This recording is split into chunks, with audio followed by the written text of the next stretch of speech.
The sky was a dull, leaden gray, and the snow was falling so thick it had swallowed the trail entirely. Luke Carver pulled up the collar of his leather coat and urged his scrawny horse through the blanket of white ice.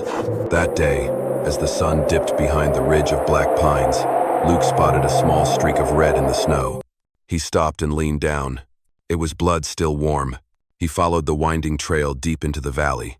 There, in the middle of the howling wind, a body lay curled like a piece of driftwood, half buried in the snow.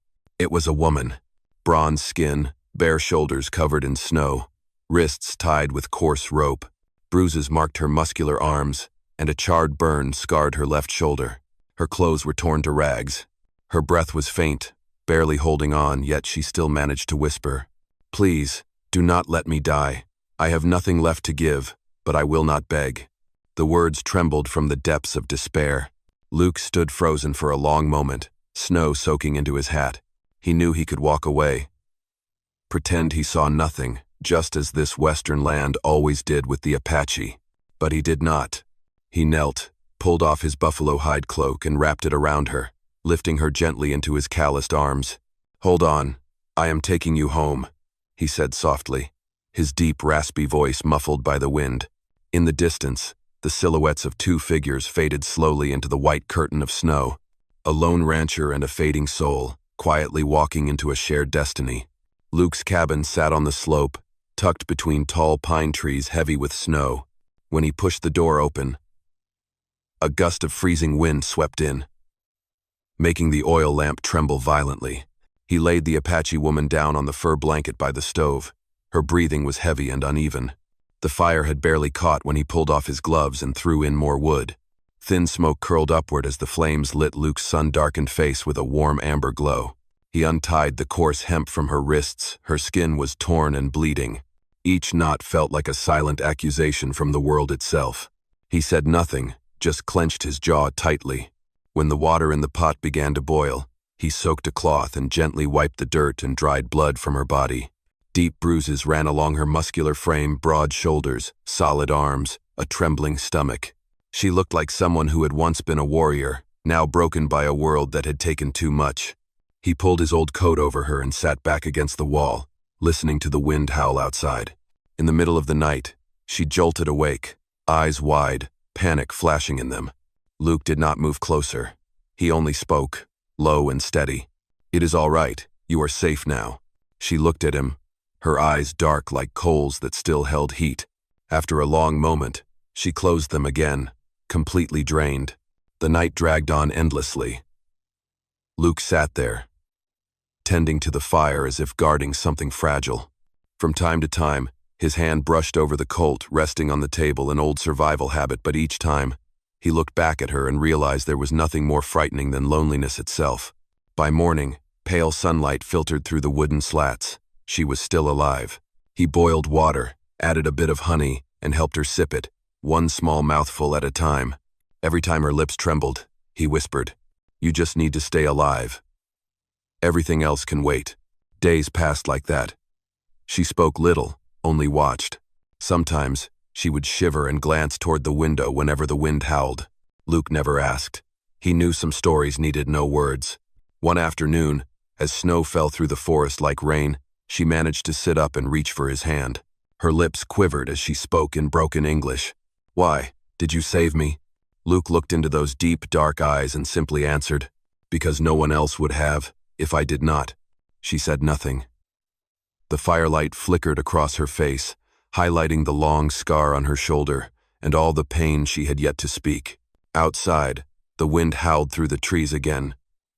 But inside the small cabin, the warmth shared between two unlikely souls began to soften the brutal cold of the western frontier. The wind still creaked across the wooden roof, but inside that small cabin, the fire had grown warmer. 3 days after Luke found her, Nieli was able to sit up on her own. She was still quiet, but her eyes no longer held the wild fear they once did. Beneath the thick blanket, her body slowly regained its strength, solid arms, broad shoulders, bronze skin crisscrossed with scars. It was the body of someone who had fought to survive, not someone who had ever been weak. Luke spoke little. He brought her food, boiled water, cleared snow from the porch. She watched him work, sometimes curious, sometimes guarded. In the flickering firelight, the only sounds were the crackling of wood and the wind scraping against the walls. By the fourth night, as Luke was mending his sleeve near the stove, Nieli finally spoke. Her voice was hoarse and broken, like she had not spoken English in years. "Yeah, I'm alive?" He nodded.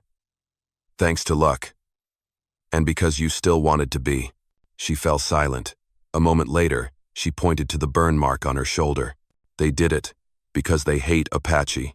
Luke looked down at his calloused hands and answered, voice low, "There are things I cannot change. But I can stop it from happening again." Nieli stared at him for a long time. The firelight cast shadows on his sun-worn face and cold gray eyes, and in them, she did not see an enemy, but someone who had also been burned from the inside out. In the days that followed, she stepped outside more often. She helped him split wood, cleared snow, and gave a soft laugh when Luke's horse sneezed. Every small gesture felt like a piece of trust being slowly placed back into the world. One night, as they sat by the stove, Nieli quietly said, "My name is Nieli." He softly replied, "Luke." No more words were needed. But in that small room, the fire seemed a little brighter, and the wind outside sounded a little less cruel.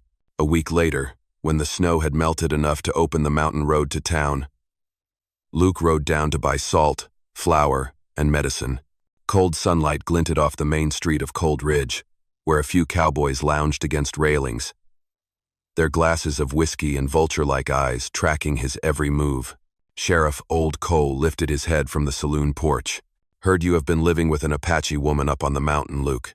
His voice was slow and stretched out, like a trap already set.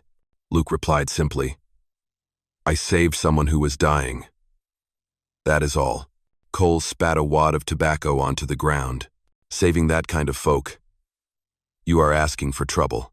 People around here do not forget the killings." Luke stared into his eyes, his voice rough with cold.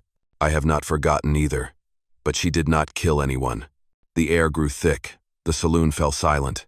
That afternoon, as Luke left town, he could feel the weight of angry eyes trailing behind him. That night, Nieli waited by the window. When she saw Luke return, she stood and asked with her eyes. He shook his head. "The town knows you are here." They were not happy. She gripped the edge of the blanket, her dark eyes flaring. "If I leave, they might kill me." He stepped forward and placed a hand on her shoulder. "No one will dare as long as I am alive. And this is my land." Nieli looked at him for a long time. For the first time, there was no fear in her eyes, only a quiet trust. 2 days later, as Luke was chopping wood on the porch, a group of 3 men rode up on horseback. "Carver," one of them shouted in a high-pitched voice, "we heard you are keeping a savage in your house." Luke looked up, his hand still gripping the axe. "She is a person, and she has the right to stay here." One of them spat on the ground and flashed a revolver. "Person or beast, in Cold Ridge, there is no place for redskins." Luke's axe came down hard on the wood with a heavy thud. "Then get off my land. Before I forget, I am talking to men." No one moved for a few tense seconds. Then, without a word, they turned their horses and rode off. As the sun sank behind the mountains, Nieli stepped outside and handed him a cup of hot coffee. She said nothing, just rested her hand on his calloused one. Outside, snow began to fall again, covering every trace behind them in white. But inside the small cabin, the fire between 2 souls had finally begun to burn for real. "I am truly grateful to have you here." If this story brought back memories of dusty afternoons and the echo of hooves pounding in your chest, go ahead and subscribe to my channel, so that every day we can sit together once more. And I will tell you another tale from the West. That night, the sky was starless. The wind swept through the pine forest, stretching the sound of rustling leaves, like the whispers of old souls. Inside the cabin, the fire burned bright, casting its glow on the faces of 2 survivors. Nieli sat near the stove, her bare shoulders glistening with sweat and scars. The firelight traced every tense line of muscle, every deep burn like letters carved into skin. Luke looked at her, then down at his own hands. He knew wounds like that were never just on the surface. She spoke slowly, in a hoarse, broken English. "They came at sunrise. My village was still sleeping. We did not have time to reach our weapons." She paused, her eyes locked on the fire. "They burned our homes, killed the children. My mother was tied up. I ran, escaped. When I came back, there was nothing but ashes. Her voice cracked. Her hand clenched the fabric of her shirt. They caught me right after. They laughed when I fought. One of them took a branding iron, pressed their mark onto my shoulder. They called it justice. Luke listened, his back stiff as stone. The story cut like a blade through old scars. His wife, Clara, had died 8 years ago, also in a clash with the Apache. He had once sworn he would never forgive. But now, looking at Nieli, he did not see an enemy, only a soul crushed by the same hatred he had once carried. He stood up and walked to the door. Outside, snow was falling lightly. He took a deep breath, then turned back. I lost someone I loved too. They said your people killed her. I hated all of you. Until I found you lying in the snow. Nieli looked at him. The fire flickered in her deep black eyes, no longer afraid, only understanding. And now? She asked softly. Now, Luke said, voice rough. I know that hate never saved anyone. A gust of wind slipped through the cracks in the door, making the fire dance. They sat together in silence for a long time. Then, in that quiet, Nieli gently touched his shoulder, a thank you that needed no words. Outside, the snow-covered forest stood still.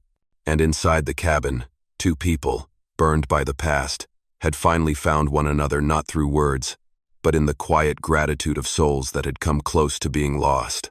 That afternoon, the wind carried the scent of an approaching storm. Gray clouds coiled over the cold ridge range like a warning of something coming. Luke was repairing the fence behind the horse stable when the sound of hooves thundered in the distance. He looked up. 6 riders were heading toward the cabin, dust-covered blue coats, guns strapped at their sides. Leading them was old Sheriff Cole. Luke Carver, the sheriff's voice cut through the wind. We have come to take the squaw you are hiding. Hand her over.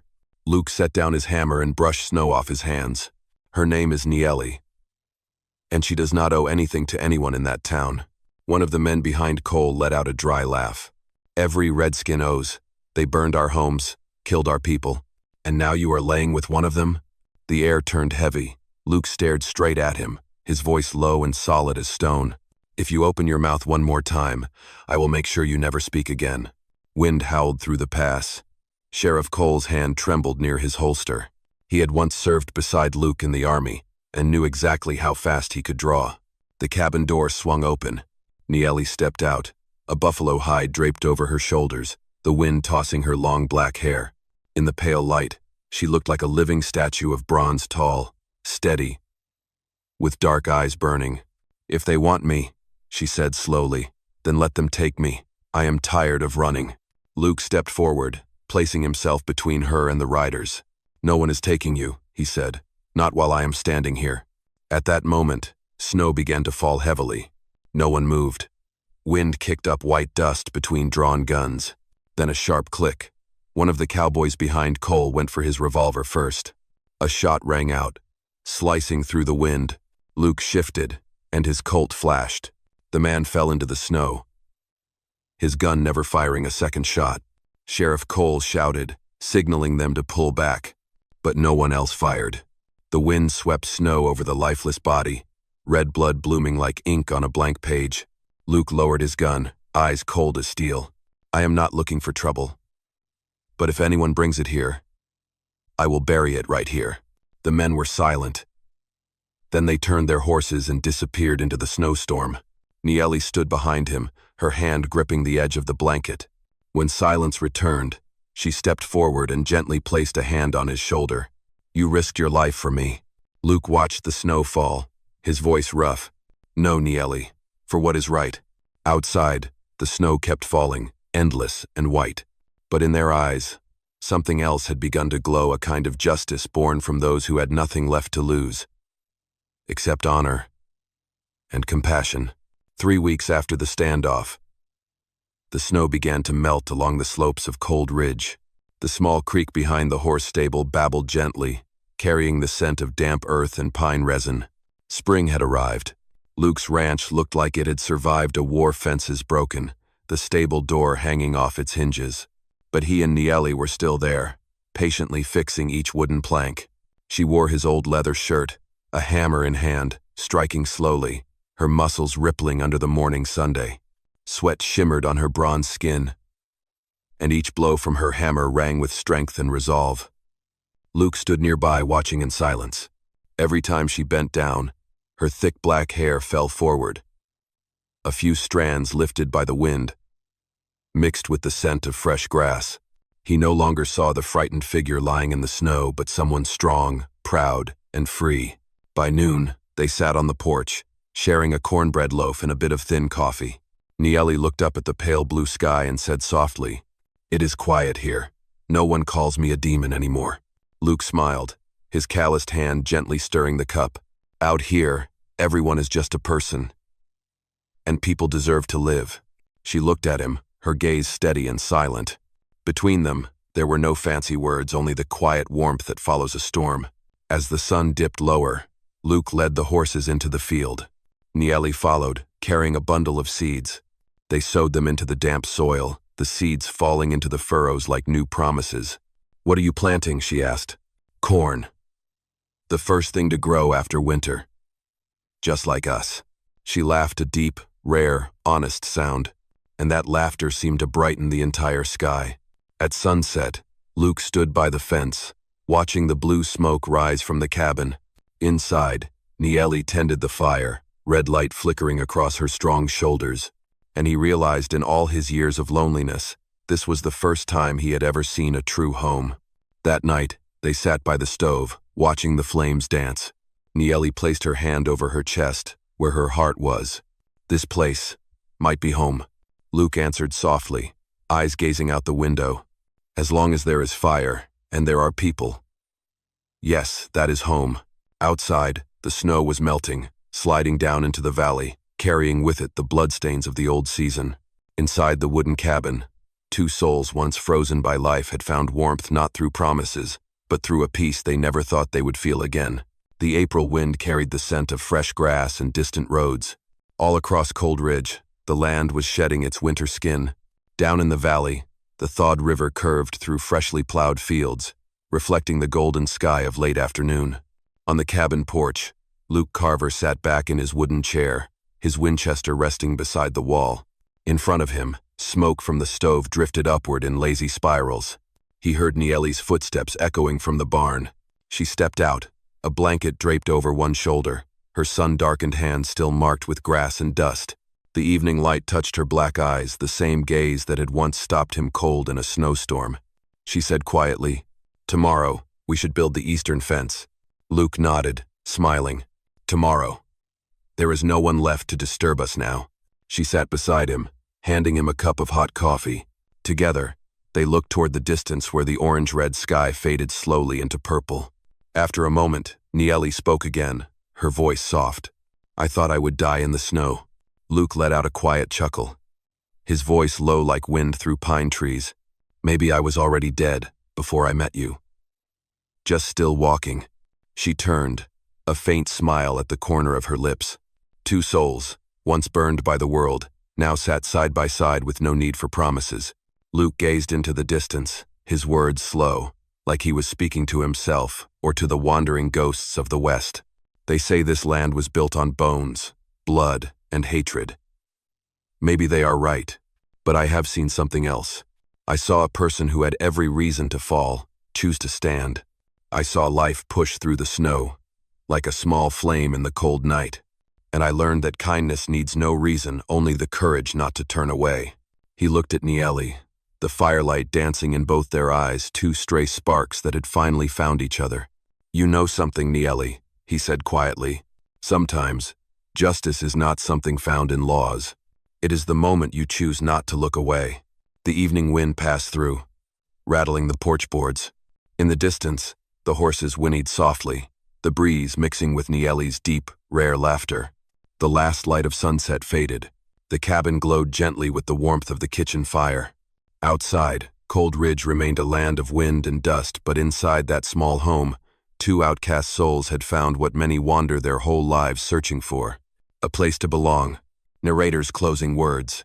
Across this land of wind, dust, and hatred, There are still those who choose to stand instead of bow. They do not wear the name of heroes, they carry only a heart that refuses to stay silent in the face of wrong. Their love is not soft. It is the small flame in a stormy night, lighting up the wilderness with compassion and the courage to protect what is right even at the cost of their own lives. It has been an honor to share this story with you, my dear listeners of Wild West storytelling. Wherever you are, I hope you are safe and happy. I love you all. Now tell me, what did this story mean to you? Leave a comment below. Press 1 if this story touched you. And do not forget to subscribe for more powerful tales from the American frontier.